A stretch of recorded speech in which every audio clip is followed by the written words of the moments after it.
आपको क्या लगता है कि आजकल नए बच्चे एकदम धर्म से दूर क्यों जाते जा रहे हैं? कृष्ण जी, धर्म का एक बड़ा विकृत स्वरूप समाज में उतरा हुआ है। सनातन धर्म जो है वेदों के ऊपर आधारित है। आजकल उन पे तो क्या सारी परेशानियों का हल वेद में है? निसंदेह है, क्योंकि वेद में भगवान है, वेद में मंत्र है, वेद में यज्ञ है। यज्ञ द्वारा आज की डेट में अगर मेरे को नौकरी नहीं मिल रही है सही, मेरी हेल्थ सही नहीं है, मेरी फैमिली में प्रॉब्लम्स है, ये भी यज्ञ से, वेद से, सबसे सॉल्व कर सकता हूँ? जी बिल्कुल, यज्ञ के माध्यम से आप अपने जीवन में लग्जीरियस जो है वो शुक्र प्रदान करते हैं। बढ़िया गाड़ी हो, बढ़िया मकान हो, आपका लग्जरी सुविधाओं से हो, आपकी पोशाक भी बढ़िया हो।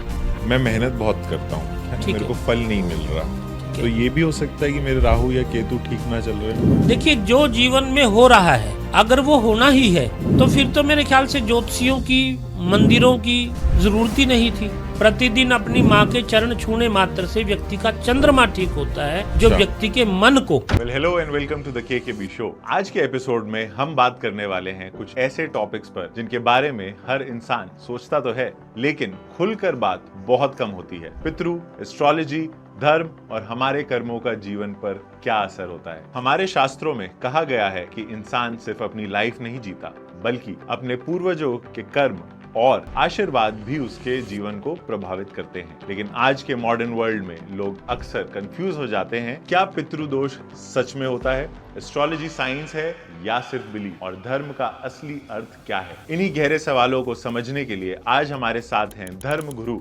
आचार्य संजीव भारद्वाज जी, जो वैदिक एस्ट्रोलॉजी, धार्मिक विजडम और स्पिरिचुअल गाइडेंस के क्षेत्र में काफी समय से लोगों को मार्गदर्शन दे रहे हैं। आज के इस कॉन्वर्सेशन में हम जानेंगे पितृ का कॉन्सेप्ट क्या है और पितृदोष का जीवन पर क्या प्रभाव होता है, एस्ट्रोलॉजी का असली साइंस क्या है, और कैसे धर्म और स्पिरिचुअलिटी मॉडर्न लाइफ में भी हमारे डायरेक्शन सेट कर सकते हैं। तो अगर आप स्पिरिचुअलिटी, एस्ट्रोलॉजी और धर्म के डीपर एस्पेक्ट को समझना चाहते हैं तो ये एपिसोड आपके लिए बहुत ही इंसाइटफुल होने वाला है। मैं हूं कृष्ण कुणाल बगोरिया और आप देख रहे हैं the KKB show. So let's begin this powerful conversation with Acharya Guru Sanjeev Bhardwaj ji. नमस्कार Guru ji, thank you so much, आप आए, आपका बहुत बहुत धन्यवाद। आप आए और आपने इतने बिजी स्केड्यूल में से टाइम निकाला और हमें इस लायक समझा कि आप अपना जो है हमारे को कीमती समय दें। तो बहुत बहुत धन्यवाद आपका आज मेरे शो पे आने के लिए। जी जी। तो शुरुआत करते हैं कुछ ऐसे कठिन प्रश्नों से जो आजकल मेरे ख्याल से जेन जी बोलते हैं लोग, या नया यूथ, नए लोग, है ना, नए बच्चे जी। आपको क्या लगता है कि आजकल नए बच्चे एकदम धर्म से दूर क्यों जाते जा रहे हैं? सर्वप्रथम तो कृष्ण जी को और सभी दर्शकों को मेरा नमस्कार। और इससे पहले कि कृष्ण जी ज्योतिष से संबंधित, अनुष्ठानों से संबंधित, यज्ञ से संबंधित, अध्यात्म से संबंधित, सनातन धर्म से संबंधित प्रश्न करें, तो मैं आज के इस कार्यक्रम की शुरुआत एक मंत्र को जपते हुए, अपने गुरु महाराज को याद करते हुए इस कार्यक्रम की शुरुआत करूंगा। बहुत बढ़िया। ओम गुरुर्ब्रह्मा गुरुर्विष्णु गुरुर्देवो महेश्वरा गुरुर्साक्षात् परब्रह्मा तस्मै श्री गुरवे नमः। ओम सच्चिदानंद रूपाय जगत्पत्यादि हेतवे तापत्रय विनाशाय श्री कृष्णाय वयम नमः। कृष्ण जी एवं प्रिय दर्शकों, कृष्ण जी ने सवाल किया कि जो युवा पीढ़ी है, आज की जो पीढ़ी है, वो धर्म से दूर क्यों जा रही है। हाँ। कृष्ण जी, धर्म का एक बड़ा विकृत स्वरूप समाज में उतरा हुआ है। धर्म जो है, सनातन धर्म जो है, वेदों के ऊपर आधारित है। बिल्कुल। शास्त्रों पे है, 6 शास्त्र हैं, 4 वेद हैं, 18 पुराण हैं, जो धर्म की रीढ़ की हड्डी हैं, धर्म की जड़ है। आजकल उन पे नहीं चल रहा व्यक्ति। इवन के जो धर्म गुरु हैं वो भी वेदों शास्त्रों को कम लेकर के चल रहे हैं। नाच गाने को धर्म का रूप मान लिया गया है। हालांकि नाच के तो मीरा ने पाया, मीरा नाची और उसको पा लिया, भगवान कृष्ण को पा लिया मीरा ने। लेकिन ये खाम खा का जो नाचना आजकल चल रहा है वो मीरा का नाचना नहीं है। तो धर्म को अगर पढ़े लिखे तरीके से व्यक्ति को समझाया जाए, वैदिक तरीके से समझाया जाए, या व्यक्ति वेद से समझे, तो धर्म को वो धारण भी करेगा, बिल्कुल, और धर्म से लाभान्वित भी होगा, मेरा ऐसा मानना है। बिल्कुल बिल्कुल सही अपने बात है। जीवन को रूपांतरित कर पाएगा धर्म के मार्ग पे चल के, धर्म का सहारा लेकर के अपने बुरे समय को अच्छे समय में परिवर्तित कर पाएगा। समस्याएं चाहे जो भी हैं उसकी, समस्याएं चाहे शारीरिक हैं, चाहे मानसिक हैं, चाहे आर्थिक हैं, चाहे पारिवारिक हैं, व्यापारिक हैं, राजनीतिक हैं, न्यायिक हैं, किसी भी क्षेत्र की समस्या है, अगर धर्म का सहारा लेकर के व्यक्ति, वैदिक धर्म का सहारा लेकर के आगे बढ़ेगा तो निसंदेह उस समस्या से निजात पा जाएगा, इसमें कोई संदेह नहीं है। तो क्या सारी परेशानियों का हल जी वेद में है? निसंदेह है, क्योंकि वेद में भगवान है और वेद में मंत्र हैं, वेद में यज्ञ है। यज्ञ द्वारा, मंत्र शक्ति द्वारा, भगवान की शरणागति द्वारा हर समस्या का समाधान हो सकता है। कोई ऐसी समस्या ही नहीं जिसका समाधान ना हो, कोई ऐसी समस्या नहीं। मैं बिल्कुल होशो हवास में और पूर्ण दावे के साथ आपके इस मंच पे, आज के इस पॉडकास्ट पे मैं दावे के साथ बोल सकता हूं, ऐसी कोई समस्या नहीं है जिसका कि व्यक्ति वेदों के द्वारा, धर्म के द्वारा समाधान प्राप्त ना कर सके, बशर्ते उसको सही गाइडेंस मिले, उसको मार्गदर्शन सही मिले, बस इतना। सही लोग अगर सही चीज बताएं और सही मार्गदर्शन दें, तो आप कह रहे हो कि हर एक चीज का निवारण जी वेदों में लिखा गया जी है। बिल्कुल। आज की डेट में अगर मेरे को नौकरी नहीं मिल रही है सही, मेरी हेल्थ सही नहीं है जी मेरी फैमिली में प्रॉब्लम्स है, जी ये भी यज्ञ से, वेद से, सबसे सॉल्व कर सकता हूँ मैं? जी बिल्कुल। यज्ञ के माध्यम से आप अपने जीवन में आई समस्याओं का समाधान कर पाएंगे। आपके जो ग्रह कमजोर हैं उन ग्रहों को बलिष्ठ कर पाएंगे, और जो ग्रह ठीक हैं उनको और बलिष्ठ और प्रसन्न करके, नवग्रहों को प्रसन्न करके, देवताओं को प्रसन्न करके अपनी समस्या का निदान पा सकेंगे। आपने बोला नवग्रह, है ना? जी। नवग्रहों का क्या इम्पोर्टेंस है किसी की जिंदगी में, किसी की लाइफ में, जी। और कैसे वो काम करते हैं और कैसे मैं उनको बेहतर कर सकता हूँ? जी देखिए, दो ग्रह तो ऐसे हैं कृष्ण जी, प्रिय दर्शकों, जिनको कि हम प्रतिदिन देखते हैं, अपनी नंगी आंखों से देखते हैं, सूर्य और चंद्रमा। बिल्कुल। अब सूर्य का हमारे जीवन में कितना महत्व है ये तो शायद हर व्यक्ति जानता है। अगर सूर्य 10 दिन ना निकले तो हाहाकार मच जाता है। चंद्रमा शीतलता देते हैं और मन के कारक हैं। जितनी भी मन के घबराने की बातें हैं कि मन घबरा रहा है, मन में चंचलता है, मन परेशानी में है, मन उदास रहता है, तो ये समझ लीजिए वो सारी चंद्रमा की वजह से है। अच्छा। उस समय में अगर चंद्रमा का उपाय किया जाए तो मनोबल बढ़ेगा आदमी का। सूर्य रोजगार के दाता है, जो डेली दैनिक रोजगार जिसको कहें, रोटी पानी का साधन व्यक्ति का, बिजनेस, हाँ। व्यापार, तो वो सूर्य से संबंधित है सारा। अगर सूर्य हमारा प्रबल होगा, सूर्य के हम यज्ञ करेंगे, सूर्य के उपाय करेंगे, तो निश्चित रूप से रोजगार में वृद्धि होगी और रोजगार की प्राप्ति होगी। अगर बेरोजगार है व्यक्ति तो रोजगार मिलेगा, अगर रोजगार में, व्यापार में कमी आ रही है तो वो दूर हो जाएगी। इसी प्रकार मंगल जो है वो जमीन जायदाद का दाता है, और बुध बुधम बुद्धि प्रदातारम, बुध बुद्धि को देने वाला है। नाना प्रकार के आइडियाज व्यक्ति को आते हैं। जुबान में व्यक्ति की कि यार तू तो ऐसा बोलता है, हर किसी को दीवाना बना लेता है, हाँ। बड़ा अच्छा वक्ता है, हाँ। बड़ा अच्छा लेखक है, हाँ। तो समझ लीजिए कि उसका बुध काम कर रहा है। वाह। बुध बुद्धि का दाता है, लेखक बनाता है, वक्ता अच्छा व्यक्ति को बुध बनाता है। बृहस्पति जो है वो संतान को देने वाला है। जिसकी शादी नहीं हो रही है, लड़की की शादी नहीं हो रही है, उम्र बढ़ती जा रही है, रिश्ते वाले आते हैं, देखते हैं, चले जाते हैं, तो उसका बृहस्पति कमजोर है। अच्छा जी। जीवन में लग्जीरियस जो है, हाँ, वो शुक्र प्रदान करते हैं। बढ़िया गाड़ी हो, बढ़िया मकान हो, आपका लग्जरी सुविधाओं से युक्त, आपकी पोशाक भी बढ़िया हो, आप देखने में भी सुंदर लगें, हाँ, और हीरे जवाहरात आप धारण कर सके जीवन में, तो शुक्र को प्रबल करना पड़ेगा। अच्छा। पौरुष तव की भी प्राप्ति जो है वो शुक्र से प्राप्त होती है। राहु बाहु बलम करोतु सत्तम केतु कुलोत्सन्नतिम। राहु शनि जो है न्यायप्रिय देवता है। अगर हम गलत करेंगे कर्म तो वो हमारे साथ गलत हमें प्रभाव देगा जीवन में। अगर हमारे कर्म अच्छे हैं तो शनि न्यायकारी देवता है, हमारे साथ कुछ भी गलत नहीं होने देगा। अच्छा, ये और शनि ऐसे ही की लोग विशेषता शनि है। से डरते हैं। नहीं, शनि को तो यूं कह लीजिए आपके जैसे हम वैसा शनि। अच्छा, हाँ, अगर हम सही तो शनि सही, हम गलत तो शनि गलत। तो जिसका अगर शनि गलत चल रहा है जी। तो क्या वो खुद भी गलत राह पर है? नहीं, यूं ना कहें, इसको यूं कहें कि अगर व्यक्ति गलत चल रहा है हाँ तो क्या शनि गलत चल रहा है? हाँ, शनि गलत नहीं होता, व्यक्ति गलत होता है तो शनि फिर गलत हो जाता है। जी, वो न्याय प्रिय देवता है, न्याय का ग्रह है। और राहु जो है वो पितरों को इंडिकेट करता है। अगर किसी को पितृ दोष है तो उसका राहु खराब होगा जरूर। या यूं कह लीजिए कि राहु कुंडली में अगर गलत स्थान पे बैठा है तो निश्चित रूप से व्यक्ति को पितृ दोष है। तो ऐसे में व्यक्ति पागल हो जाएगा, उन्मादी हो जाएगा। डिप्रेशन का जो रोग है वो सिर्फ राहु की वजह से है। ओ, डिप्रेशन जाती है व्यक्ति को, जो पागल खानों में व्यक्ति पड़े हुए हैं वो राहु की वजह से है। तो राहु का क्या रोल है? राहु हमें भटकने से बचाता भी है अच्छा, और राहु हमें भटका भी देता है। राहु अगर कुंडली में खराब होगा तो व्यक्ति भटक जाएगा, वो उन्मादी हो जाएगा, उन्मादी को साइको हो जाएगा, साइको हो जाएगा। अच्छा, हाँ, ये साइको की जो सारी पढ़ाई है वो ज्योतिष के अनुसार राहु से संबंधित है। अच्छा, और केतु कुलोत्सन्नतिम, केतु और राहु मिल करके कुल में वृद्धि करते हैं, उन्नति देते हैं कुल में। अगर किसी को नर संतान की प्राप्ति नहीं हो रही तो समझिए कि केतु का दोष है, समझिए कि पितृ दोष है। राहु और केतु दोनों मिलकर के पितृ दोष को इंडिकेट करते हैं।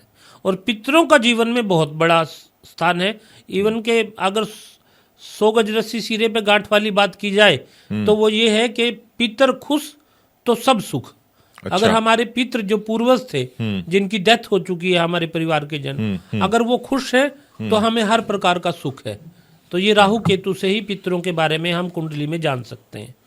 तो अगर जैसे मैं मेहनत बहुत करता हूँ, है ना, मेरे को फल नहीं मिल रहा, ठीक है, तो ये भी हो सकता है कि मेरे राहु या केतु ठीक ना चल रहे हो? जी, कुंडली तो चेक करनी पड़ेगी। हो सकता है कि आपका 10th भाव जो दैनिक रोजगार का स्थान है कुंडली में, वो कोई गलत ग्रह वहां बैठ गया, आपका सूर्य कमजोर हो गया, या आपको पितृदोष हो गया, ये कारण हो सकते हैं।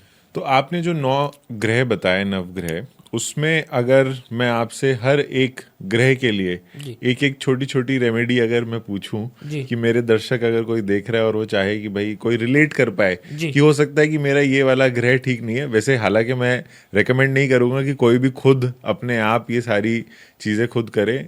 बेहतर यही है कि आप एक एक्सपर्ट के पास जाएं, पहले कुंडली दिखाएं, फिर उसके बाद देखें, जैसे हम डॉक्टर के पास जाते हैं कि भाई बीमारी है क्या। लेकिन फिर भी अगर आप एक एक रेमेडी हर एक नवग्रह के लिए बता दें तो बहुत मेहनत, बहुत ही बढ़िया हो जाएगा। बहुत सुंदर सवाल है आपका, बहुत अच्छा आपने दर्शकों के लिए मांग की है। हाँ जी।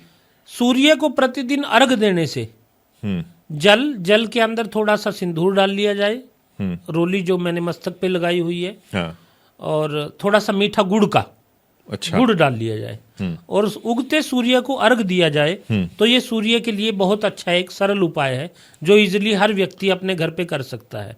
सुबह मतलब जैसे ही आप उठें, या कोई टाइम है जब? उगता सूर्य। अच्छा, उगता सूर्य मतलब सूर्य से पहले उठे, सूर्य से पहले उठे, हाँ, और उगते सूर्य को अर्घ दे दें नहाकर, हाँ, तो आपने सूर्य को प्रसन्न कर लिया। वाह, अच्छा। अगर सूर्य कुंडली में बहुत खराब भी है, आपके जीवन में रोजगार में पिता की मदद नहीं आपको मिल पा रही है, पिता मदद कर सकते हैं लेकिन कर नहीं रहे हैं, तो इसका मतलब सूर्य खराब है। और आपने डेली सूर्य से पहले उठना शुरू कर दिया और सूर्य को अर्घ देना शुरू कर दिया, तो पिता का मन बदलेगा, पिता मदद करेंगे, अच्छा, आपको रोजगार की प्राप्ति होगी। ये लिखित प्रमाणित बात है। तो अगर मैं सोच रहा हूँ कि मेरी सारी चीजें सही हैं, है ना, मेरा रोजगार भी सही है, लेकिन मेरे को और बेहतर करना है जी, तब भी मैं ये कर सकता हूँ? बिल्कुल कर सकते हैं। सूर्य को अर्घ देना, और एक इन 9 के 9 मंत्रों ग्रहों के ना कृष्ण जी और प्रिय दर्शकों, 20 मंत्र होते हैं। अच्छा, अगर वो मंत्र भी हम पाठ कर लें, स्वयं कर लें, बड़ा अच्छा है। हालांकि ब्राह्मण से करवाया जाए तो ब्राह्मण उसको पूरी विधि से करेगा, जो उसका प्रॉपर विधान है। लेकिन आप अगर विधान को फॉलो नहीं कर पाएगा, हर व्यक्ति तो नहीं कर पाता, करेक्ट, तो खाली छोटे छोटे बीज मंत्र हैं। जैसे सूर्य का है ओम हरांग हरिंग हरोंग सह सूर्याय नमः, अच्छा। ओम हरांग हरिंग हरोंग सह सूर्याय नमः। इस मंत्र का डेली जाप कर ले 15 मिनट आधा घंटा, अरे वाह झमाझम हो जाएगी। अच्छा जी। हाँ जी। वाह, ये तो मेरे को लग रहा है मैं कल से ही चालू करने वाला हूँ। करना चाहिए। ये आप इसका चमत्कारी परिवर्तन देखेंगे जीवन में, अच्छा। खासकर कारोबार में। अच्छा जी अब आ जाते हैं, ये तो हो गया वेल्थ। जी अब अगर मेरे को चाहिए हो बढ़िया हेल्थ, जी। फिर? हेल्थ के लिए तो सर्वोत्तम जो उपाय है वो मृत्युंजय का जाप है जी। अच्छा। मृत्युंजय भगवान महादेव की शरण, जो मृत्यु को भी जीत ले, बिल्कुल। वो मृत्युंजय है। हाँ। और उस मृत्युंजय का जाप करें या विद्वान ब्राह्मण से विधिवत करवाएं, तो वेल्थ, चाहे कोई भी रोग जीवन में आ गया हो, डॉक्टर ने जिसमें हाथ खड़े कर दिए हों कि आपके रोग का हमारे पास इलाज नहीं है, हाँ। अगर मृत्युंजय का खूब जाप करवाया जाए, हाँ। मृत्युंजय का यज्ञ करवाया जाए, तो व्यक्ति का वो रोग स्वतः ही ठीक हो जाएगा, बगैर दवाइयों के ठीक हो जाएगा। मैं इसके लिए दावा करता हूँ। वाह जी।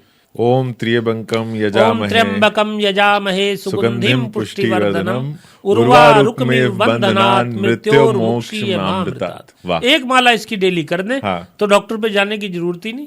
क्या बात जी है। बिल्कुल। तो हेल्थ हो गई, वेल्थ हो गई, अब आई तीसरी जो है फैमिली। हाँ, परिवार का हो गया। हाँ जी। परिवार में सबसे पहले तो पत्नी है, शादीशुदा हो आदमी। आज का युवा जो है कुंवारा ना रहे, लड़कियों की शादी हो, लड़कों की शादी हो, टाइम पे शादी हो जाए, तो उसके लिए बृहस्पति ग्रह को ठीक करना अनिवार्य है।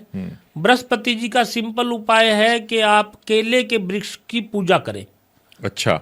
बृहस्पतिवार को केले के वृक्ष की पूजा करें, पीले कपड़े धारण करें, अच्छा। केसर का तिलक मस्तक पे लगाएं, नाभि पे लगाएं, तो बृहस्पति बहुत ठीक हो जाएगा और रिश्ते आने शुरू हो जाएंगे, रिश्ता भी हो जाएगा, विवाह भी हो जाएगा। फिर साथ में संतान भी और माता पिता भी, दोनों। हाँ। माता पिता भी परिवार हैं, संतान भी परिवार है। बिल्कुल। संतान के लिए शुक्र ग्रह और बृहस्पति ग्रह दोनों को उठाइए, पितरों को प्रसन्न रखिए, संतान की प्राप्ति होगी। और माता पिता की सेवा करने से तो सूर्य और चंद्रमा दोनों ही ठीक होते हैं। माँ के चरण छूने मात्र से, कृष्ण जी, हाँ जी, प्रतिदिन अपनी माँ के चरण छूने मात्र से व्यक्ति का चंद्रमा ठीक होता है, जो अच्छा। व्यक्ति के मन को, बुद्धि अलग चीज है, मन अलग चीज है, मन घबराना, मन को मनोबल प्रदान करेगा, व्यक्ति हर किसी से कॉन्फिडेंस में बात कर पाएगा, उसको एक आत्मबल प्राप्त होगा। अगर वो खाली अपनी माँ के चरण भी छू ले तो उसका चंद्रमा ठीक हो जाएगा। वाह। जी। आजकल लोग, मैं देख रहा हूँ इंटरनेट पे ना, लोग तो शराब को भी प्रमोट करने लग गए हैं कि आप शराब पी लो आपका शुक्र ठीक हो जाएगा, या इस पे आप क्या क्या बोलोगे आप? मैंने कहा ना जी कि विकृत सा रूप समाज में उतर गया है। हाँ। हमारी बातचीत की शुरुआत ये थी कि धर्म में विकृतियां आ गई हैं। हाँ। 6 शास्त्र, मैं जो बोलूंगा वो 6 शास्त्रों के बीच में होगा, 4 वेदों के बीच में होगा, पुराणों में होगा। कहीं भी अगर लिखा हो कि शराब पीने से व्यक्ति का कोई ग्रह ठीक हो सकता है, तो मैं ज्योतिष करना छोड़ दूंगा। लिखा ही नहीं है कहीं। हाँ। बस बोल दिया किसी ने। अब मेरे पास भी लुधियाना से केस पीछे आया। हाँ। तो बताने लगे कि जी एक महाराज जी हैं, उन्होंने हमारे घर में आंगन में, घर के आंगन में बकरे का सिर दबवाया जमीन में। अब बताओ कौन धर्म, अपना सनातन धर्म कहाँ कभी जीव हत्या के पक्ष में रहा? बिल्कुल। और अगर बकरा मरा हुआ भी वो खरीद के लाए होंगे सर उसका, तो वो एक डेड बॉडी हुई, उसको घर में दबा के घर को कब्रिस्तान कौन बनवाएगा? तो उनका घर कब्रिस्तान ही बना हुआ था, उनके सारे काम बिगड़े हुए थे। अब उसको दोबारा खुदवा के जमीन में से निकलवा के गिरवाना, फिर वहां शुद्धि के यज्ञ करना, ये सब हुए, उनको फायदा भी हुआ। हाँ, अब वो ठीक भी हैं। तो अजीबो गरीब उपाय लोग पता नहीं क्यों कर रहे हैं, और पता नहीं क्यों लोग करवा भी रहे हैं। जो करवा रहे हैं वो तभी करवा रहे हैं कि लोग करने के लिए तैयार मिल जाते होंगे। बिल्कुल बिल्कुल। अब परेशान व्यक्ति तो किसी भी हद तक जाने पे मरता क्या ना करता वाली बात है। जी। अगर मेरे कर्म खराब हैं, जी, है ना, और जैसे आपने पितरों का नाम लिया कि हमारे एंसेस्टर्स मेरे से खुश नहीं है जी, तो भी मेरा प्रेजेंट जो है वो अफेक्ट होगा? जी निश्चित रूप से प्रेजेंट ही तो इफेक्ट होता है। जब व्यक्ति का प्रेजेंट इफेक्ट होता है तभी वो उपाय खोजता है, और पितृ व्यक्ति का प्रेजेंट और फ्यूचर दोनों खत्म कर देते हैं। अगर पितर दोष है तो, अगर पितर नाराज है तो वो जीवन को, हर प्रकार के जीवन के हर पहलू को, कोई भी ग्रह है तो वो जीवन के एक पहलू को खराब करेगा। लेकिन पितर अगर दोष है, पितर अगर नाराज है तो वो हर पहलू को खराब कर सकते हैं। विवाह में बाधा कर सकते हैं, संतान में बाधा कर सकते हैं, व्यक्ति के कारोबार को डाउनफॉल पे लेके आ सकते हैं, उसको कर्जई बना सकते हैं, उसको बीमार कर सकते हैं, बहुत बीमार कर सकते हैं, और कलंकित करवा सकते हैं, उसको उन्मादी और पागल कर सकते हैं। मतलब हर जीवन के क्षेत्र को जो बुरा आप सोच सकते जो बुरा आप सोच सकते हैं वो पितृ दोष से हो सकता है। तो इसका उपाय क्या, कैसे इसके ठीक करें? लिए तीर्थ है, तीर्थ होते हैं। जैसे मैं जिस तीर्थ से आता हूँ वो पृथुदक तीर्थ है, जिसको अपभ्रंश कर करके पेहवा नाम से जाना जाता है, और सरस्वती माई का तीर्थ है। उस तीर्थ के किनारे बैठ करके हम अपनी संस्था द्वारा, अपने ब्राह्मणों द्वारा एक पितृ यज्ञ करवाते हैं व्यक्ति से। पितृ शांति का यज्ञ करवाते हैं। एक दिन की पूजा रहती है 7-8 घंटे की, जिसमें 13-14 पंडित मिल करके वो पूजा करवाते हैं। अच्छा। तो निसंदेह व्यक्ति चमत्कारी परिवर्तन अपने जीवन में देखता है। वाह। उसके पितरों को शांति मिलती है। इसके लिए 3 बातें जरूरी होती हैं। सही स्थान, मैंने बता दिया, सरस्वती का किनारा, कुरुक्षेत्र जिले में। बिल्कुल। और सही विधि, जो 7-8 घंटे में 13-14 पंडित होंगे, और सही मुहूर्त। उसके लिए तिथियां भी राशि अनुसार, व्यक्ति के अनुसार, जैसे हर महीने की एकादशी है, 2 एकादशियां रहती हैं, चतुर्दशी है, अमावस्या है, ये तो तिथियां है ही हैं। इसके अलावा भी मुहूर्त देख के तिथियां निकाली जाती हैं। तो अगर ये 3 चीजें मिल जाएं, सही विधि मिल जाए, सही मुहूर्त मिल जाए और सही स्थान पे किया जाए, तो पितृ शांति होती है, पितृ प्रसन्न होते हैं, और पितृ प्रसन्न होकर व्यक्ति के जीवन में हर प्रकार का सुख प्रदान करते हैं। आपने बात करी बीच में कुंडली की। जी। कुंडली क्या रोल प्ले करती है? क्या मेरी कुंडली मेरे बारे में सारी चीजें बता सकती है, या वो भी समय के साथ साथ बदलती रहती है? बिल्कुल ठीक है। कुंडली का सीधा सा मतलब हुआ जी ज्योतिष। बिल्कुल। कृष्ण जी, ज्योतिष में तो दम है 100 की 100%।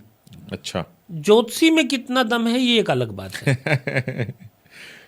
एक ज्योतिषी कितना ज्ञानवान है, कितना पढ़ा लिखा है, वो आपकी कुंडली देख के आपके लिए क्या तक बता सकता है, उसको कितना ज्ञान है, ये उसके ऊपर आधारित है। बिल्कुल। हाँ, ज्योतिष तो प्रश्न कुंडली भी, हालांकि बगैर कुंडली, जन्म कुंडली के अनुसार एक प्रश्न कुंडली होती है। अच्छा। जो 99.9% व्यक्ति के समस्याओं का निदान कर सकती है। तो मेरे को अगर अपना, जैसे पहले के जमाने में होता था कि मेरे को अपना टाइम ही नहीं पता है कि मेरा बर्थ किस दिन, किस टाइम पे तो हुआ, आपके लिए प्रश्न कुंडली है। अच्छा, तो भी आप निकाल सकते हो कुंडली? तो आप एक प्रश्न करेंगे। हाँ। बस एक प्रश्न करेंगे। अच्छा। खाली एक सवाल करेंगे, आचार्य जी मेरा कारोबार ठीक नहीं चल रहा है, तब मैं उसी टाइम के अनुसार आपकी कुंडली बनाऊंगा। वाह। जिसको प्रश्न कुंडली कहा जाता है। और मैंने फिर कहा कि 99.9% वो आपके कारोबार को डाउनफॉल क्यों आया हुआ है, इसका कारण मुझे बताएगी और इसका उपाय भी बताएगी। क्या बात है। जी बिल्कुल। और जैसे आपने बोला कि अगर जैसे मेरे को ऑलरेडी कुंडली पता है, समय पता है, जगह पता है, सब कुछ, तो फिर उस तरीके से मैं कैसे उसको, मतलब क्या रोल प्ले करेगी वो, और क्या विद टाइम वो चेंज भी होती रहेगी, और क्या मैं उसको ठीक भी कर सकता हूँ? हाँ, यही तो मेन बात है। देखिए, जो जीवन में हो रहा है, हाँ, अगर वो होना ही है, तो फिर तो मेरे ख्याल से ज्योतिषियों की, मंदिरों की जरूरत ही नहीं थी। जो हो रहा है उसको बदला जा सकता है। अच्छा। हाँ, जैसे कई लोग बोलते हैं कि भाई जो विधि का विधान एक बारी जो लिख दिया, हाँ, जिसने, हाँ, तो अब तो वही होगा भाई तुम्हारे साथ। हाँ, वो चेंज नहीं कर सकते। ऐसा नहीं है। बहुत बड़ी बात है ये, बहुत लोग कहते हैं। हाँ, इवन के सारे ही कह देते हैं। हाँ, कि जी जो लिखा है वही होना है। बिल्कुल। मैं ये कहता हूँ कि जो लिखा है उसको बदला जा सकता है। वाह। तभी करके उपाय है। हाँ, तभी करके मंदिर है। बिल्कुल। तभी करके प्रार्थनाएं हैं। हाँ, तभी करके यज्ञ है, तभी करके गुरु लोग हैं, धर्म गुरु हैं, बदल सकते हैं जीवन को। क्या बात। तो आपकी कुंडली आपके जीवन को बदल सकती है, अगर उसको सही से जांच लिया जाए। हाँ। कुंडली को भी आप, एक बार मैं एक चैनल पे ही बैठा था आपकी तरह, तो उन सज्जन ने कहा कि आचार्य जी, कुंडली में कैसे पता चल सकता है किसी के बारे में। अब मैंने उनकी तरफ देखा, उन सज्जन की तरफ, उनको कहा, मैंने आपकी कुंडली नहीं देखी। मैंने कहा आपकी कुंडली में शनि आपके लग्न स्थान में होगा, मैं आपके शरीर से आपकी कुंडली देख रहा हूँ। तो हालांकि उस समय पॉडकास्ट नहीं हो रहा था, रिकॉर्डिंग नहीं हो रही थी। तो उसने कहा हाँ आचार्य जी, मेरा शनि मेरे लगन में है। आपने कैसे कहा? तो उसमें लिखा हुआ है कहीं किताब में कि अगर शनि लगन में हो तो व्यक्ति लंबा चौड़ा होगा, श्याम वर्ण का होगा, तीखे नैन नक्शक होंगे। जो मतलब मैंने पढ़ा था लक्षण उसमें शनि लगन में होने का, वो लक्षण उसके शरीर पे दिख रहे थे, मैंने बोल दिया। तो इसी प्रकार 9 के 9 ग्रह कुंडली में सब चीज के बारे में बताते हैं, बस समझने वाला ज्योतिषी चाहिए, इतना बस। सही डॉक्टर होना चाहिए तो हाँ, वो प्रॉब्लम सही पता चलेगी और इलाज भी सही हो शरीर की जाएगा। हर नस को पकड़ पाएगा जो सही डॉक्टर होगा, सही वैद्य जो होगा, सही डॉक्टर जो होगा, वो शरीर की हर बीमारी को पकड़ लेगा। वो एक्सरे के द्वारा पकड़े, वो इंडोस्कोपी के द्वारा पकड़े, वो किसी तरीके से मीडियम अलग हो सकते हैं लेकिन पकड़ लेगा अगर डॉक्टर सच्चा है तो। ये बात हुई कुंडली की, जी है ना। अब प्रॉब्लम्स तो आ गई हैं, यज्ञ का इसमें क्या महत्व है? कुंडली हमने देख ली, पता चल गया कि समस्या फलां ग्रह की वजह से है। हाँ, यज्ञ के द्वारा उस ग्रह को ठीक किया जा सकता है। एक बात, छोटा सा उदाहरण दूंगा। भगवान श्री राम जी के पिताजी थे दशरथ जी। हाँ, दशरथ जी की शादी हुई, उनको संतान की प्राप्ति नहीं हुई। उनके कुल गुरुओं ने, मंत्रियों ने कहा कि महाराज जी संतान तो जरूरी है, तो दूसरी शादी कर लो। उन्होंने दूसरी शादी करी, फिर भी संतान नहीं हुई। तीसरी शादी करी, हाँ, फिर भी संतान नहीं हुई। उनके राजपाट में वैद्य थे खूब सारे, वैद्यों ने इलाज भी बहुत किए। दशरथ दानी बहुत थे, उन्होंने दान भी बहुत सारे किए। दान करने से और वैद्य यानी डॉक्टरी उपाय करने से भी संतान नहीं हुई। तो ऋषि वशिष्ठ जी जो उनके कुल गुरु थे, उन्होंने कहा कि अब एक पुत्रेष्टि यज्ञ किया जाए। पुत्रेष्टि नाम का यज्ञ किया जाए। हाँ, वो यज्ञ किया गया। उस यज्ञ में प्रसाद बना खीर का, यज्ञ के अंदर ही वो विधान है, उसका विधि है कि जमीन में पहले चावल और खीर को दबा दिया जाता है, उसके ऊपर हवन किया जाता है और फिर वो पक जाती है, फिर वो पक जाती है, वो खिलाई जाती है, उसको पुरोडास बोलते हैं।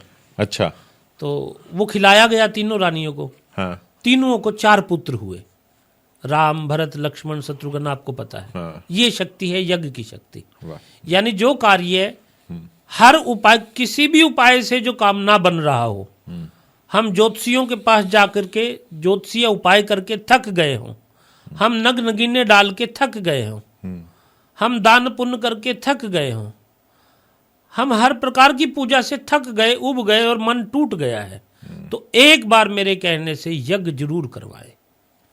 यज्ञ हर कार्य के लिए अलग होता है। नवग्रह यज्ञ अलग है, पुत्रेष्टि यज्ञ अलग है, असम्य यज्ञ अलग है, वाजपेयी यज्ञ अलग है। जैसे किसी को शत्रु ने बहुत ज्यादा परेशान कर रखा है, कोर्ट कचहरी के मुकदमे चल रहे हैं, अब ये तो निश्चित है कि एक आदमी सच्चा है, एक आदमी झूठा है। बिल्कुल, कोर्ट में सच्चाई वाला भी तंग हो रहा है, परेशान हो रहा है। तो ऐसे आदमी को, जिसकी आत्मा को पता है कि यार मेरे साथ नाजायज हो रहा है, हाँ, मैं खामखा परेशान हो रहा हूं, ऐसे व्यक्ति की बगलामुखी माँ का यज्ञ बड़ी मदद करेगा। अब ऐसा नहीं है कि नाजायज किसी की संपत्ति को हथियाने के लिए कोई मेरे पास आ जाए कि आचार्य जी मेरे से बगलामुखी का यज्ञ करवा दो, मैं उसकी नाजायज संपत्ति हथिया लूं। नहीं, व्यक्ति जायज हो तो यज्ञ के द्वारा उसकी समस्या का समाधान किया जाएगा, निश्चित रूप से होगा। बगला माई उसके शत्रु को शत्रुत्व से विमुख कर देगी। शत्रु का नाश हालांकि बोल दिया जाता है, मैं कहता हूं कि शत्रु का नाश नहीं होता, वो शत्रु बीच में से हट जाता है, उसके अंदर से शत्रु भाव समाप्त हो जाता है, वो शत्रु परास्त हो जाता है, नाश नहीं हुआ करता, नाश करना भी नहीं चाहिए, न्यूट्रल हो जाता है, न्यूट्रल हो जाता है। आपने बात करी माँ बगलामुखी की, है ना, तो माँ से मेरे को एक और माँ याद आती हैं जी, माँ कामाख्या जी। क्या बात है ना, क्या बात। और लोग बहुत आजकल मानने भी लगे हैं, बात भी करने लगे हैं। अगर उस पे आप थोड़ी सी लाइट और डालें जी। तो देखिए 3 विधाएं हैं हमारे सनातन में, तंत्र, मंत्र और यंत्र। यंत्र कहते हैं मशीन को, सिस्टम को। मंत्र मैं आपको बता ही चुका हूं, मंत्रों के द्वारा हम करवाते ही हैं सारा कुछ। मंत्र शक्ति बहुत बड़ी शक्ति है।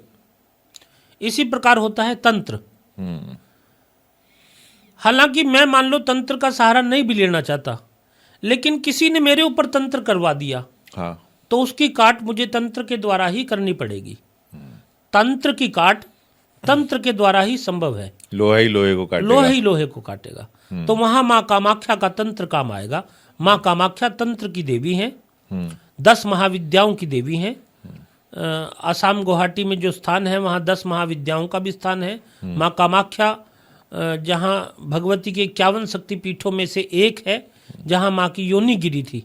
और सारे ब्रह्मांड की उत्पत्ति चूंकि योनि से है, इसलिए हर प्रकार की दाता माँ कामाख्या को माना जाता है। जब ब्रह्मांड की उत्पत्ति का कारण ही वो माँ है, तो फिर ऐसी क्या चीज है जो तो फिर निवारण भी वहीं मिलेगा। निवारण भी वहीं मिलेगा। ऐसी कोई चीज नहीं जो कामाख्या की, जो कामनाओं की पूर्ति करने वाली माँ कामाख्या की पूजा करके प्राप्त ना की जा सके। वाह। जी, आजकल लोग बोलते हैं कि मैनिफेस्टेशन करनी चाहिए, है ना, मेरे को ये चाहिए, मैं रोज उसके बारे में सोचूं, ये मेरे को मिलेगा, ये मेरे को मिलेगा, ये मेरे को मिलेगा, और वो मेरे को मिल जाएगा। तो क्या ऐसा सही में जीवन में हो सकता है कि मैं रोज एक चीज के बारे में सोचूं और मेरे को मिल जाए, प्राप्त हो जाए? जी, केवल सोचने भर से नहीं मिलेगा, उसके लिए प्रयास भी करना होगा। हाँ, शिद्दत से किसी चीज को चाहना। तो हमारा शरीर भी नवग्रहों से निर्मित है, इसमें नवग्रह हैं। आपके और मेरे शरीर में नवग्रह हैं, सभी के शरीर में होते हैं। आंखों में सूर्य का स्थान बताया गया है, पैर जो है वो केतु है, सर जो है ऊपर का हिस्सा वो राहु है, जिब्बा जो है वो बुध है। यानी नव के नवग्रह हमारे शरीर में है। जब हम शिद्दत से किसी चीज को चाहते हैं और मानते हैं कि ये मुझे मिल जाएगी, तो वो 9 ग्रह एक्टिवेट होते हैं। ये मेरे को शाहरुख खान का एक डायलॉग याद आ रहा है कि अगर शिद्दत से आप किसी चीज को चाहो तो पूरी कायनात, वो कायनात हमारे शरीर में ही है। हाँ। तो वो सकारात्मक ओरा व्यक्ति का डेवलप होता है, और सकारात्मक ओरे से तो फिर सारी नथिंग इज इम्पॉसिबल। पूजा पाठ करता क्या है कृष्ण जी? पूजा पाठ यज्ञ व्यक्ति को सकारात्मक, सबसे पहले सकारात्मक ही तो बनाता है। जब उसका मन टूट रहा होता है, उसकी वो हार चुका होता है, तो पूजा पाठ यज्ञ सबसे पहले क्या करेगा? उसको सकारात्मक करेगा। और सकारात्मक व्यक्ति सफलता के करीब होता है, इसमें कोई संदेह नहीं है। उसको पॉजिटिविटी देगा, पॉजिटिविटी देगा जी, पॉजिटिविटी देगा, पावर देगा। पॉजिटिविटी से पावर आएगी, कॉन्फिडेंस आएगा, कॉन्फिडेंस आएगा, आत्मबल बढ़ेगा। तो फिर अपने आप अचीव करेगा सारी वो चीजें। बैठने की बजाय करेगा। हाँ। और कर्म करेगा तो फिर फल तो कृष्ण जी ने बोल रखा है कि कर्म का फल तो मैंने देना ही है। आपने जैसे बोला तंत्र जी किया हो, है ना, उसकी वजह से भी काफी सारी चीजें खराब हो सकती हैं। हाँ, हो जाती हैं जी। लोग सोचते हैं सिर्फ हेल्थ खराब हो सकती है, बाकी चीजें भी खराब हो सकती हैं। नहीं, हेल्थ भी, वेल्थ भी खराब हो जाती है। व्यापार को बंधवा दिया जाता है। अच्छा। किसी की कोख को बंधवाया जा सकता है, अच्छा, कि उसको बालक ही ना हो। तो उनके लिए फिर अलग अलग उपाय हैं, जिससे निसंतान को संतान प्राप्त हो जाए। और किसी ने कारोबार के ऊपर कुछ करवा दिया है, जिससे कारोबार ठप होता जा रहा है। अब 4 दुकानें हैं, जिसमें से 3 दुकानें तो ठीक चल रही हैं, एक दुकानदार खाली बैठा है, मक्खियाँ मार रहा है, और उसको पता है कि वो बराबर वाला जो है मेरे यहाँ कुछ तंत्र क्रियाएं करता है।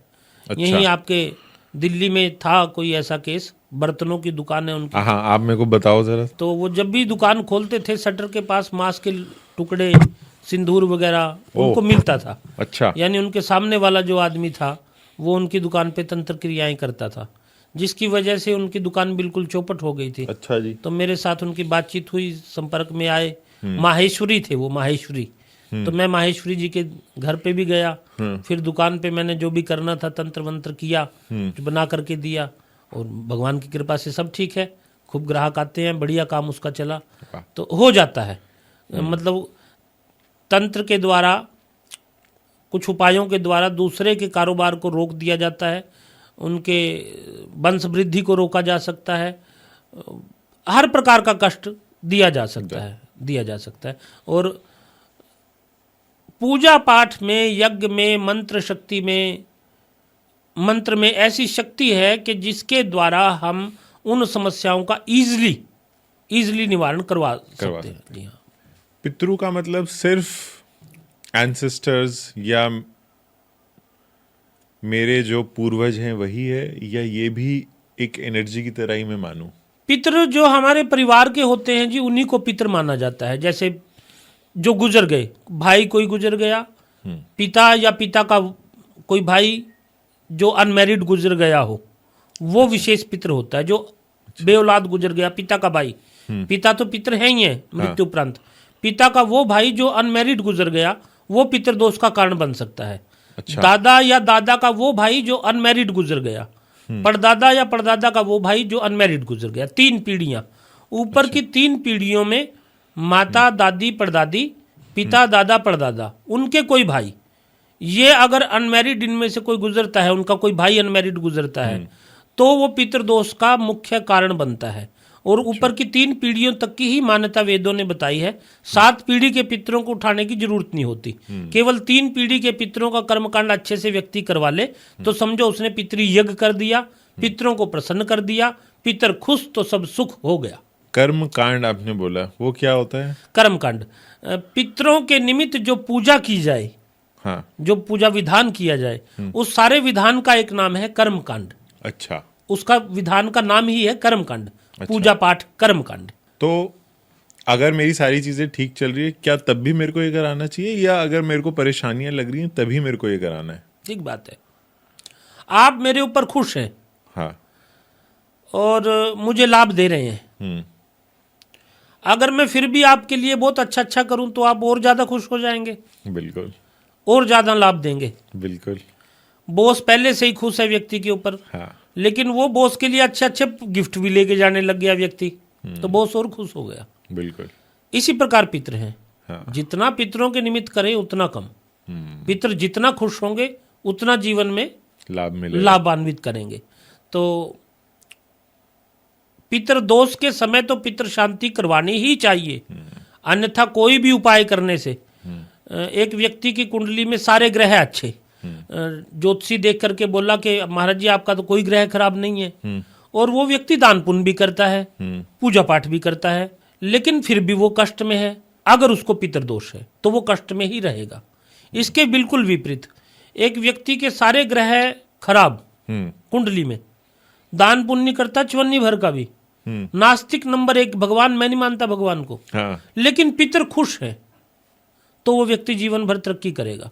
अच्छा। जो मूलभूत सुविधाएं हैं जीवन की, जैसे टाइम पे विवाह, हाँ, टाइम पे रोजगार, टाइम पे शादी, टाइम पे संतान, और अच्छा रोजगार, अच्छी नाम शोहरत, ये सारी चीजें मूलभूत होती हैं। आज अपना मकान, अपनी गाड़ी, ये मूलभूत चीजें हैं। तो ये सारी तो पितृ उसको देंगे ही देंगे, इसमें कोई संदेह नहीं है, अगर अच्छा। पितृ खुश है।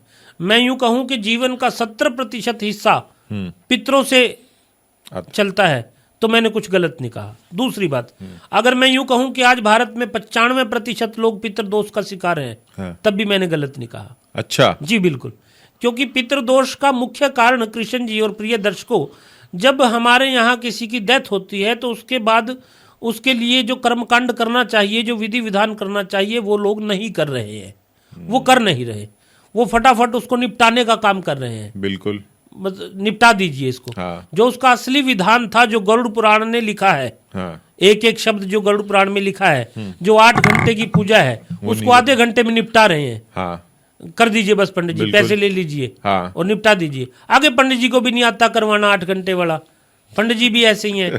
और पंडित जी को आता भी है तो जजमान करने को तैयार नहीं है कि नहीं नहीं पंडित जी इतना टाइम नहीं है हमारा, तो समझो फंस गया, बस वो फंस गया। फिर वो जीवात्मा जो घर से गई है वो भटकेगी, भटकेगी तो वो परेशान करेगी परिवार वालों को, स्वप्न में आएगी, नहीं स्वप्न में आएगी तो कुंडली में आएगी, वो खुद भी तंग होगी, स्वयं परेशान होगी, इसलिए परिवारजनों को परेशान करेगी। इसलिए मृत्यु समय में सही कर्मकांड होना अति अनिवार्य है। और पिछले 30-40 साल से कर्मकांड लगभग ना के बराबर हो रहा है। मृत्यु के बाद जो होना चाहिए 30-40 साल से वो नहीं हो रहा देश में, इसलिए लोग ज्यादा दुखी हैं। पहाड़ के लोग अच्छे से कर्मकांड करते हैं, जम्मू कश्मीर के जो लोग हैं, साउथ के लोग अच्छे से कर्मकांड करते हैं, इसलिए वो लोग पितृदोष से लगभग बचे हुए हैं। सारे नहीं, लेकिन नॉर्थ के लोग ज्यादा मॉडर्नाइज हो गए हैं, ज्यादा हो गए हैं। अब पहले किसी के यहाँ डेथ हो जाती थी कृष्ण जी, तो 10 दिन तो कोई काम ही नहीं करता था, बैठते थे, शोक मनाने के लिए लोग आते थे। बिल्कुल। अब चौथे पे उठाला करने लगे लोग, चौथे दिन ही सारे इकट्ठे हुए, बात खत्म हुई बस। तो इसका क्या कोई दोष नहीं लगेगा? क्या हमारे पहले जो पूर्वज थे वो मूर्ख थे क्या? हमारे ऋषि मुनि जिन्होंने विधान बनाए हैं बैठने के, शोक करने के, क्या वो मूर्ख थे? हालांकि ऋषियों से बड़ी विधा तो आज तक पैदा नहीं हो पाई। उन्होंने सब चीजों का रिजल्ट निकाला हुआ था। वो आत्मा के अस्तित्व को मानते थे, न केवल मानते थे, समझते थे। आत्मा का अपना एक अस्तित्व है जो शरीर से निकलने के बाद भी कार्यान्वित होती है, जो स्वप्न में भी आती है, जो आपको शुभ भी कर सकती है, जो आपका अशुभ भी कर सकती है। अगर हम उन आत्माओं के लिए जो हमारे परिवार से चली गई हैं, उनके लिए अच्छे विधि विधान से पूजा पाठ करते हैं तो वो हमारी समस्याओं को उड़ा देती हैं, हमारे जीवन को रूपांतरित कर देती हैं, हमारे घर में खुशियों की, सुखों की वर्षा कर देती हैं। वाह। जी बिल्कुल। आपको क्या लगता है आज के समय में, है ना, 21st सेंचुरी लोग बोलते हैं, इसमें सबसे बड़ा पाप क्या है? अष्टादश पुराणेषु व्यासस्य वचनम द्वि, ये आपने छठी क्लास में शायद पढ़ा होगा। आप मेरे को इसका मतलब बताइए। छठी क्लास में हम सब पढ़ते थे। 18 पुराणों में वेद व्यास जी ने 2 शब्द कहे हैं, परोपकाराय पुण्याय पापाय परपीड़नम। परोपकार से बड़ा कोई पुण्य नहीं, अच्छा, और पर पीड़ा से बड़ा कोई पाप नहीं। पर पीड़ा मतलब? पर पीड़ा मायने, पर मायने दूसरा, दूसरे को पीड़ा देना, किसी को दुख पहुंचाना, इससे बड़ा कोई पाप नहीं। अच्छा। अपने धर्म को छोड़ना भी जघन्य अपराध और पाप है। अपने परिवार के रीति रिवाजों को छोड़ना भी पाप है। जीव हत्या करना बहुत बड़ा पाप है। छल करना बहुत बड़ा पाप है। इन पापों से व्यक्ति को बचना चाहिए। अगर किसी कारण से वो पाप हो गया है, हाँ, और वो व्यक्ति इन पापों की सजा भुगत भी रहा है, हाँ, तो यज्ञ कर्म द्वारा उन पापों से प्रायश्चित किया जा सकता है। अच्छा। पहले प्रायश्चित मन करेगा, फिर यज्ञ उस प्रायश्चित को स्वीकार करवाएगा भगवान के दरबार में। अच्छा। समस्याएं दूर होंगी, जीवन बदलेगा। तो अगर कोई अपनी जर्नी स्टार्ट करना चाहता है धर्म के प्रति, है ना, कोई बच्चा ऐसा देख रहा हो जो सुन के थोड़ा सा उसका मन टटोल गया और बोले नहीं मैं धर्म की राह पे वापस चलना चाहता हूँ, तो आपको क्या लगता है सबसे पहला स्टेप जी उसका क्या होना चाहिए? सर्वप्रथम उसको सूर्य से पहले उठना चाहिए। अच्छा।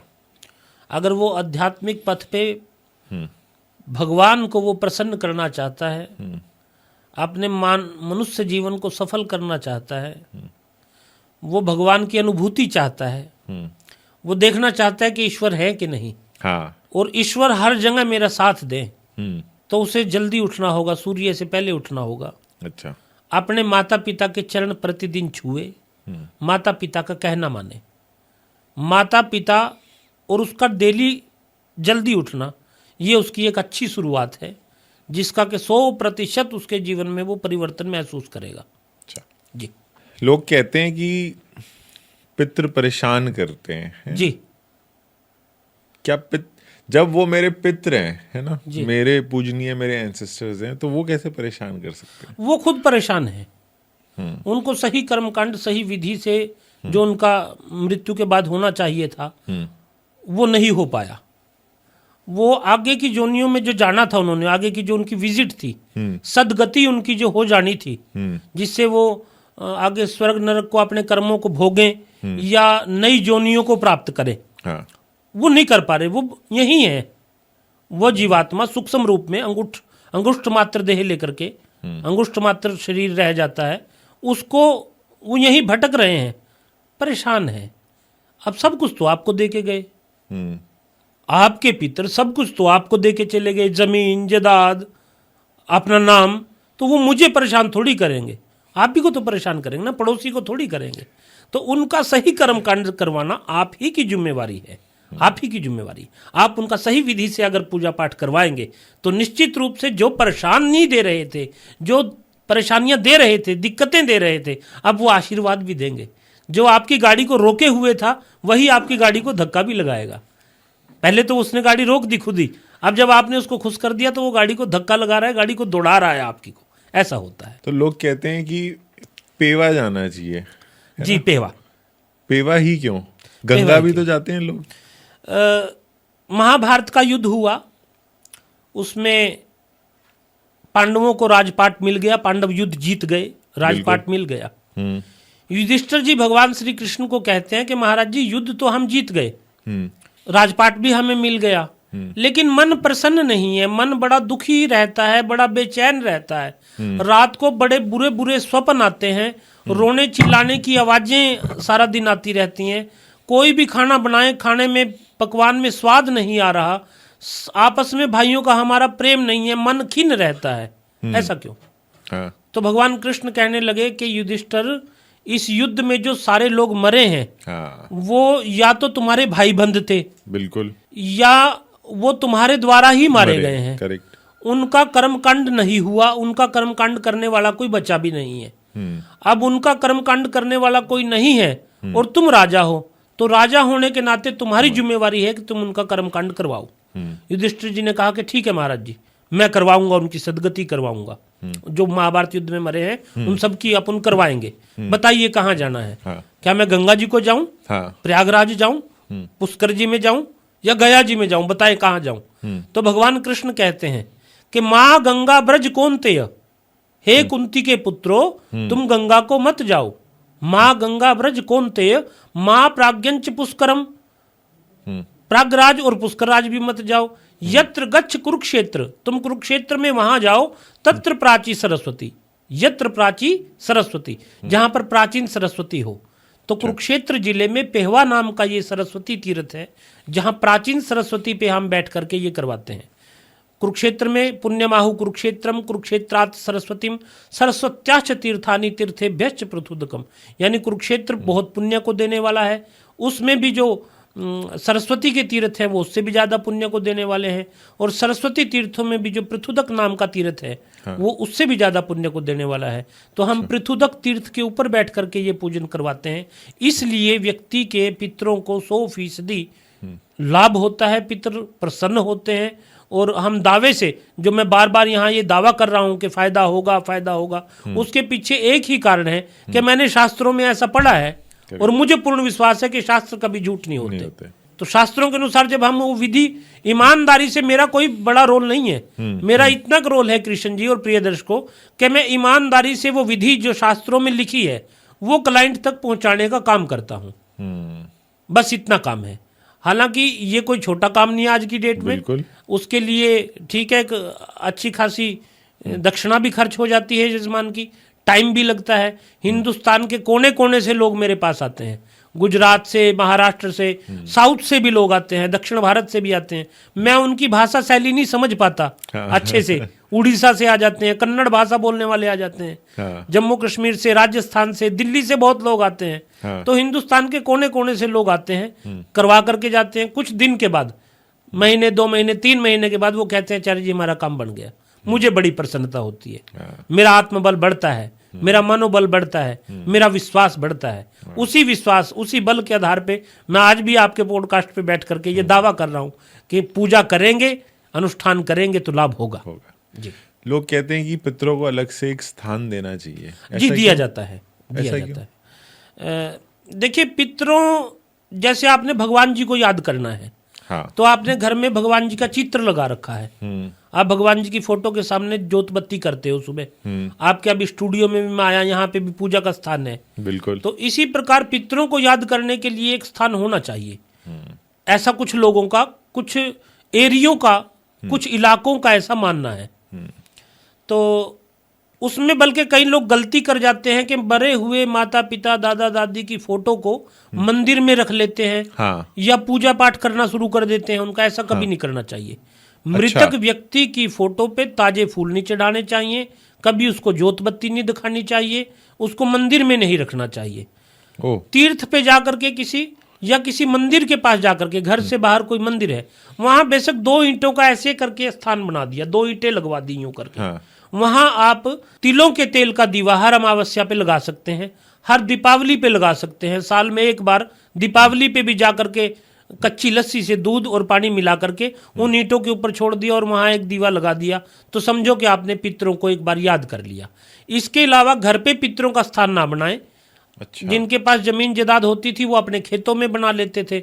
वो अलग अलग एरिया में, जैसे मध्य प्रदेश में अलग तरीके से बनाते हैं, राजस्थान में अलग तरीके से बनाते हैं। अच्छा। और जो मैं अनुष्ठान आपसे करवाता हूँ, यजमानों से करवाता हूँ, पितृदोष निवारण का अनुष्ठान अपन जो अपने संस्थान में करवाते हैं पेहवा तीर्थ में, उसके बाद पितरों का स्थान बनाने की भी आवश्यकता नहीं है। अच्छा जी, बिल्कुल आवश्यकता नहीं है। तो कई बार लोग बोलते हैं कि हमें सपने में दिखाई देते हैं।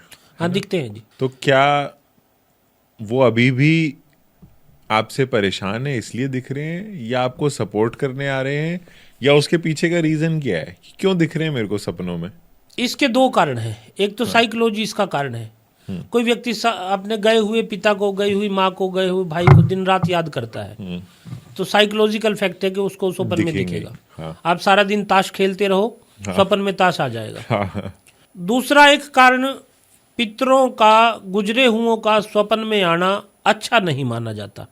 अच्छा। फिर भी अगर वो स्वप्न में आकर के हरी सब्जियां दे रहे हैं तो ठीक है। आपको कुछ दे रहे हैं हाँ। तो ठीक है, यानी वो शुभ संकेत है। अगर वो कुछ दे भी नहीं रहे, बस स्वप्न में दिख रहे हैं, हाँ। वो गलत है। कुछ मांग रहे हैं तो फिर तो निश्चित बात है कि वो भटक रहे हैं। कई बार कईयों को स्वप्न में निवस्त्र दिखाई देते हैं, मरे हुए बगैर वस्त्रों के दिखाई देते हैं। ऐसे सैकड़ों केस मेरे पास आते हैं। अच्छा। तो वो पितर नहीं होते, वो जिन होते हैं। मरने वाला हमेशा पितर होगा कृष्ण जी या प्रिय दर्शकों, ऐसा नहीं है। मरने के बाद पहले प्रेत योनि में जाएगा। अगर उसका कर्मकांड सही से हो गया फिर वो पितर योनि में चला जाएगा। कर्मकांड सही से नहीं हुआ तो वो प्रेत बना रहेगा। 7 साल के बाद वो प्रेत योनि छोड़ करके जिन योनि, फिर जिन योनि के बाद पिशाच योनि, इन योनियों को प्राप्त करता है, जिसका कर्मकांड उतना ही मुश्किल होता चला जाता है और उसकी पीड़ा भी उतनी ही बढ़ती चली जाती है। अच्छा जी। तो ये मतलब आप थोड़ा सा दृष्टि इस पे भी डालेंगे कि प्रेत, पिशाच ये क्या होते हैं? ये एक आत्मा ही है।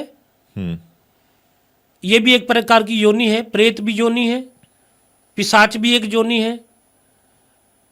बस यूं कह लीजिए कि ये ज्यादा कुपित होते चले जाएंगे, वो और ज्यादा परेशान होंगे। एक तो 7 साल से परेशानी, क्या पावरफुल भी होते जाएंगे? पावरफुल होते चले जाएंगे। अच्छा। उतने ही ज्यादा पावरफुल होते चले जाएंगे।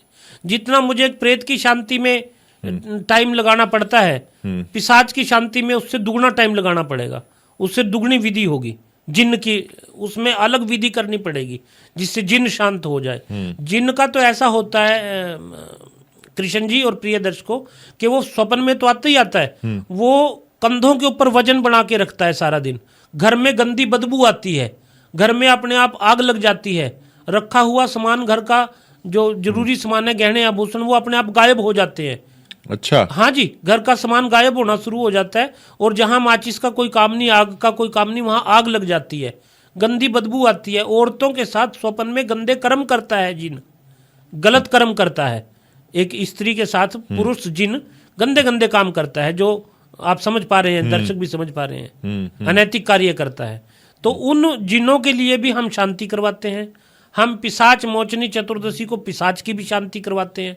और पेहवा तीर्थ को, जो सरस्वती नदी का तीर्थ है, केवल इस तीर्थ को ऐसा वरदान है कि वहां कर्म करने से, वहां यज्ञ करने से पिशाच भी शांत होगा, अच्छा, प्रेत भी शांत होगा और जिन भी शांत होगा। ये उस भूमि को ही वरदान है। तो मतलब जैसे जैसे साल बढ़ते जाएंगे और आप ये उपाय नहीं किया या आपने ये सारी चीजें नहीं करी, परेशानियां तो उतना बढ़ती ही चली जाएंगी। परेशानी बढ़ती जाएगी, परेशानियां बढ़ती चली जाएंगी। तो जितना जल्दी करा लिया जाए उतना बेहतर है।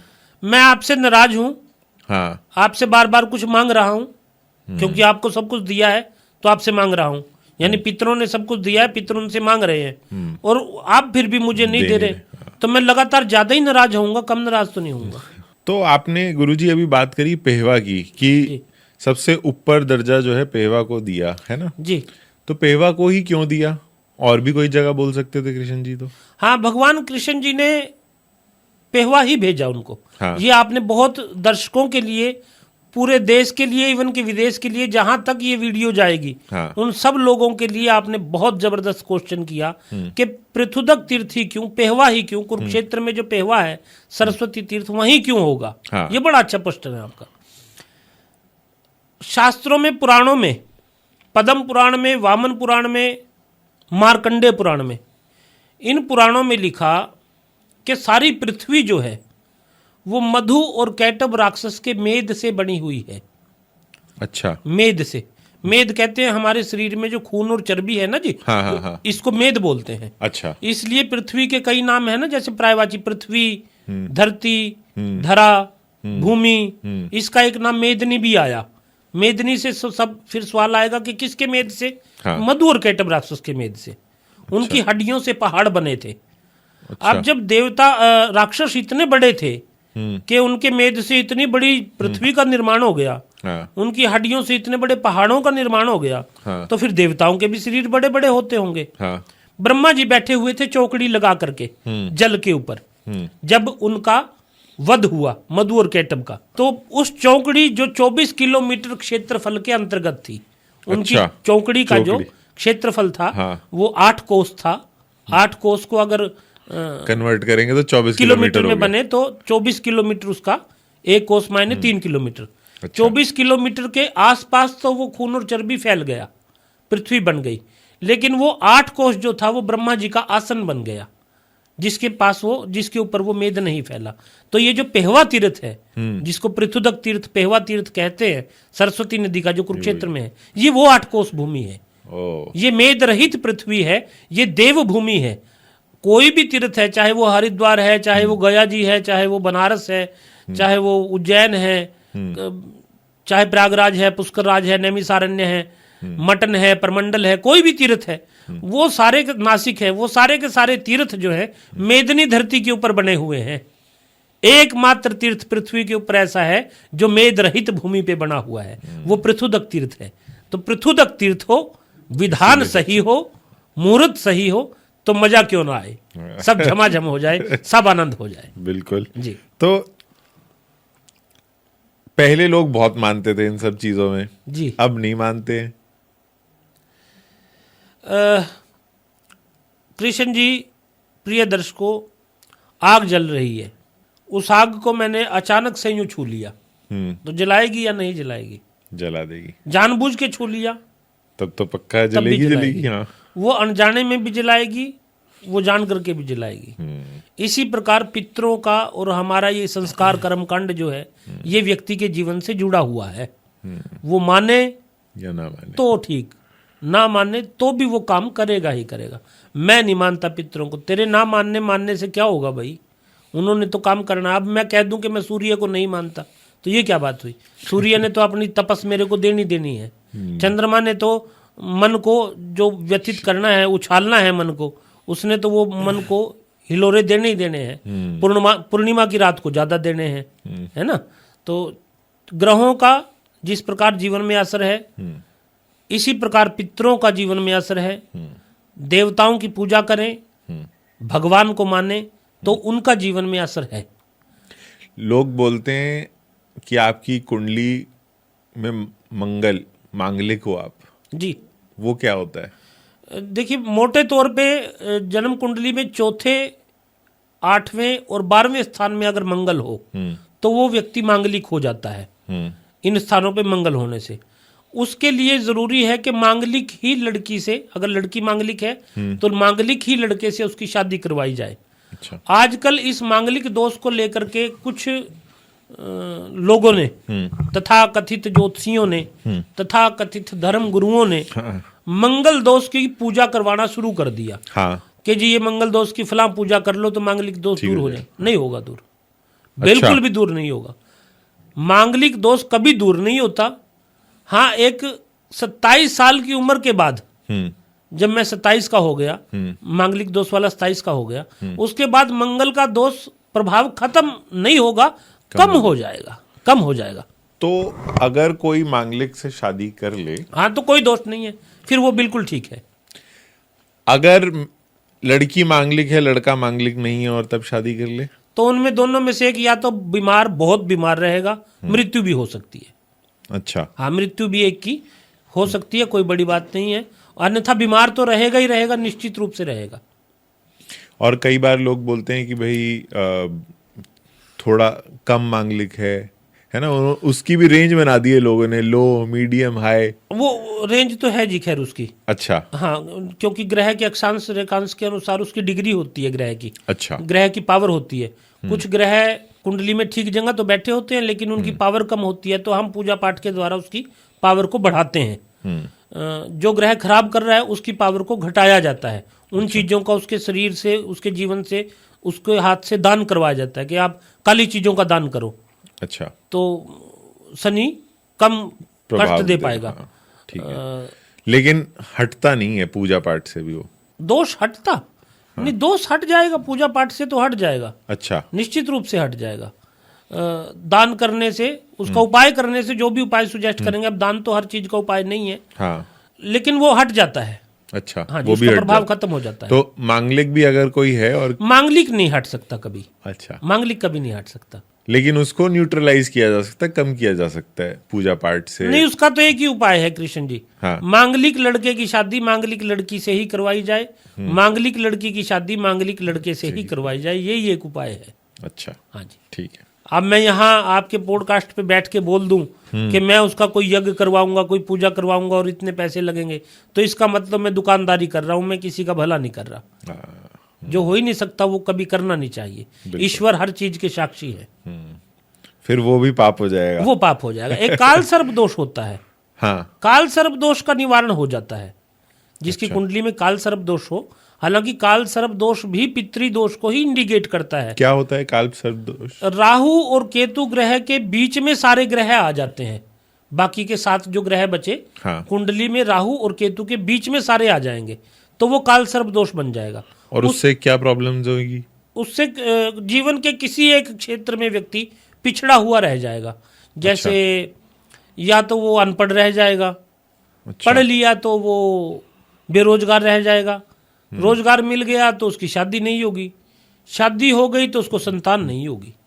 एक जीवन में एक जगह से वो कमजोर कड़ी रह जाएगी, और वो भी ऐसी कड़ी कमजोर रह जाएगी जो जीवन की मूल होगी, जो जीवन में विशेष होगी, है ना जी। अब रोजगार ना हो तो फिर जीवन के क्या मायने रह जाते हैं। बिल्कुल बिल्कुल। और संतान आप बोल ना रहे हो हो तो ये जीवन भी के- पितृदोष से सब मतलब से भी लिंक जुड़ता है ये। हाँ, इसके निवारण में जहां हमें शंकर जी की पूजा करनी पड़ती है, वहीं साथ में पितरों की भी पूजा काल सर्प दोष में करनी पड़ती है।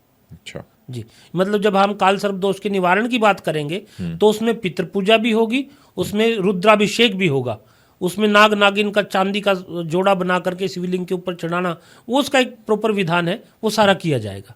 गुरुजी, ये पितृदोष पे हमने है ना बात करी, लेकिन लगता ही क्यों है ये? जब एक कारण तो मैंने पहले बताया था जी कि अगर मरने के बाद उनका कर्मकांड सही से ना हो तो वो जीवात्माएं भटकती हैं। हाँ। और पितृदोष का कारण बनती हैं। बिल्कुल। जहर खा करके कोई मरा हो हम्म। तो वो निश्चित रूप से पितृदोष का कारण बनेगा। सांप ने काट लिया, मृत्यु हो गई, एक्सीडेंटल डेथ किसी की भी हुई, अकाल मृत्यु, अननेचुरल डेथ, छोटी उम्र में चला जाना भी अकाल मृत्यु माना जाता है। अच्छा। अननेचुरल डेथ किसको बोल लेंगे कि एक व्यक्ति, अभी शादी हुई थी, छोटे छोटे बच्चे थे, चला गया, या शादी भी नहीं हुई, चला गया कुंवारेपन में। जो कुंवारेपन में मर जाते हैं ये भी पितृदोष का कारण बनते हैं। किसी के द्वारा मार दिया जाना, मर्डर, सुसाइड कर लेना, आत्महत्या करके मरा हुआ 100% परिवारजनों को परेशान करता है, भटकता है।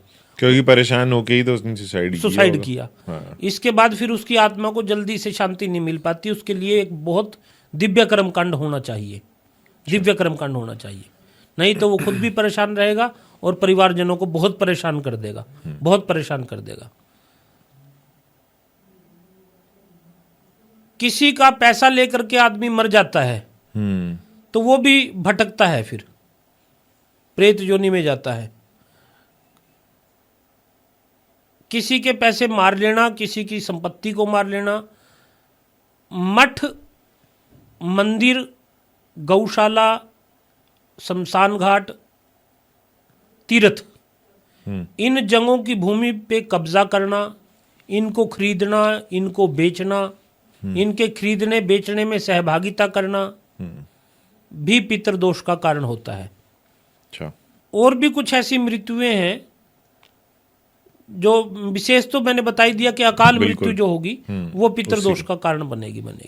और एक नेचुरल डेथ भी व्यक्ति मरा है तो उसके लिए भी एक कर्मकांड प्रॉपर जो होना चाहिए, अगर ना किया जाए तो भी पितृदोष बनता है। जी ठीक है गुरुजी, आपने इतना वक्त हमें दिया है ना, इतनी सारी चीजें आपने हमें बताई।